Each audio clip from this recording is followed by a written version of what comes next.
Hello, I'm Charlene Young, Senior Pensions and Savings Expert here at AJ Bell. The pension rules give you flexibility as to how you can access your pension savings. It's a big decision, but in this video I'll run through the choices you have when it comes to your SIPP, which stands for Self-Invested Personal Pension. Let's begin by looking at the age at which you can access a pension. You can usually start accessing your pension from age 55, although this retirement age is increasing to 57 from the 6th of April 2028. But don't worry, just because you reach pension age doesn't mean you have to retire or stop working to access your money in your pot. It's also worth pointing out that accessing your personal pension can be done earlier than claiming a state pension, which doesn't happen until you're well in your 60s.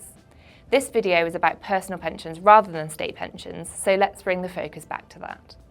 You can make an early pension withdrawal if you are too ill to carry on working. The exact requirements will vary between different providers, but you'll generally need evidence from a registered doctor that you cannot continue working due to illness and are unlikely to be able to do so in the future.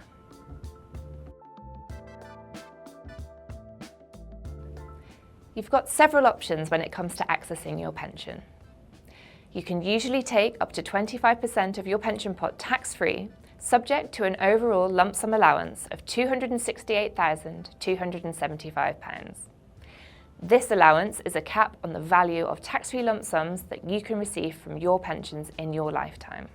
Let's look at an example. You've got a SIPP worth £400,000 that you haven't accessed at all yet. This £400,000 is known as uncrystallised funds. You could take up to a 25% tax-free lump sum from these funds, which is a maximum of £100,000. If you do take it all at once, you need to crystallise the rest of your pot, or the other 75%.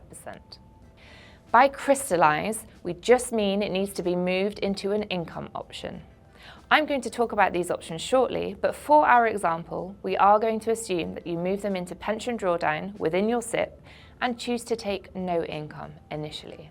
Some people like to take the whole tax-free lump sum at once because they have a plan for it. That might be to pay off an outstanding mortgage, to help family, or just to start enjoying retirement. But instead of taking everything at once, you can also access your pension in stages. Let's go back to our £400,000 SIPP example. You might instead choose to take £50,000 as a tax-free lump sum. You'd need to move £150,000, which is 3 times the lump sum, into drawdown or buy an annuity with it instead. This would leave you with £200,000 in uncrystallised funds that you could take more tax-free cash from in the future. This could be 25% of the future value of these uncrystallised funds at the time, which could grow over time. This assumes you've got enough lump sum allowance left. As I mentioned before, taking the pension commencement lump sum or tax-free cash option means you also need to choose an income option for the balance. The most common option is now drawdown or flexi access drawdown to give it its official name. These drawdown funds would stay invested in your SIPP and you can choose how much income to take and when. The flexibility means you don't have to take anything right away and you can leave your SIPP invested, giving it more time to grow. This might suit you if you don't need the income just yet.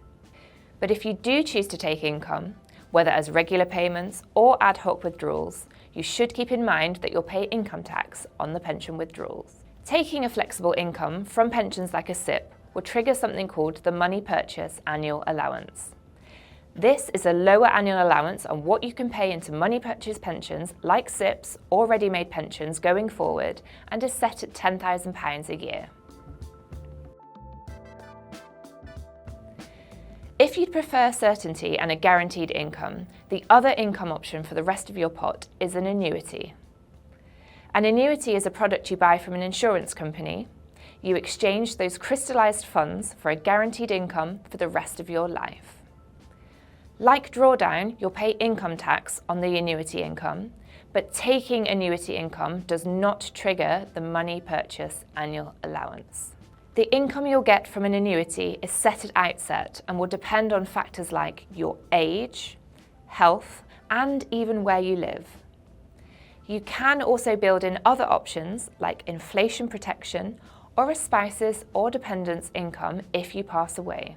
It's really important to shop around and consider your options, as once you buy an annuity, you cannot change it. If you like the sound of both annuity and drawdown options, you could also mix and match between the two of them. For example, you could buy an annuity with part of your crystallised funds to give you a base or a core level of guaranteed income, and then leave the rest in drawdown.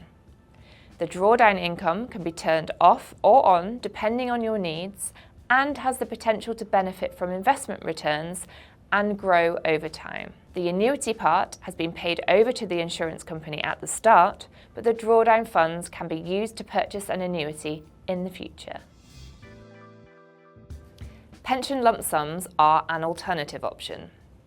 Instead of taking a tax-free cash lump sum and then choosing an income option for the balance, you can take one-off payments from your pension instead.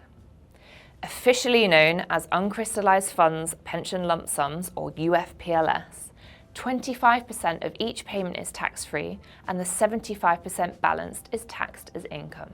The tax-free part is also tested against your lump sum allowance. Pension lump sums can work well if you want ad hoc access to your pot without taking a regular income. You could even take your whole pot as a lump sum, but that could leave you short later in retirement and mean you pay a higher rate of income tax at the time you take the payment. The first time you take a pension lump sum, you will trigger the money purchase annual allowance. Everyone's needs are different. When thinking about how you might access your pension, you should think about your income goals, your tax position, and keep in mind that some options require you to continue to manage your investments. Some people like to combine options. The main thing to consider is how much you want to spend in retirement, as that has the biggest impact on how long your income might need to last. I hope this video has been useful. If you want further information, we've got lots of helpful content on our website. We cannot give personal advice, so if you want to know what's best for your situation, you should speak to a regulated financial advisor. If you're age 50 or over, you can also get free help and information on your options from the government service PensionWise.